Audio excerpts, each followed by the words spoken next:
സുന്ദരേട്ടനെ സമ്മതിക്കണമല്ലേ? 50 വർഷമായി ഇവിടെ, ഒരു ബോറടിയില്ല. എനിക്കൊന്നും ആലോചിക്കാൻ പോലും പറ്റുന്നില്ല. എത്ര ബാച്ച് ഉണ്ടാണ് മൂപ്പര്. എന്താ നിന്റെ പ്രശ്നം? എനിക്കെന്താ പ്രശ്നം?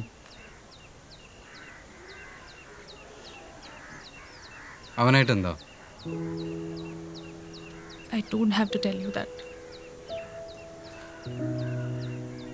ഫൈൻ.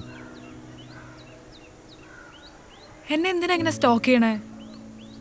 എനിക്കെന്താ ക്യാൻറ്റീനിൽ പോയിക്കൂടെ? അവന് കുഴപ്പമൊന്നുമില്ല കേട്ടോ. നിങ്ങളുടെ ഫാമിലി ഫ്രണ്ട്സ് അല്ലേ? എനിക്കതിന് നിന്റെ സർട്ടിഫിക്കറ്റിന്റെ ആവശ്യമൊന്നുമില്ല. എൻ്റെ എല്ലാ കാര്യത്തിലും ഇങ്ങനെ കയറി ഇടപെടണമെന്നില്ല Vishal. Is that clear? Very clear. ദേ കളിയാക്കല്ലേ.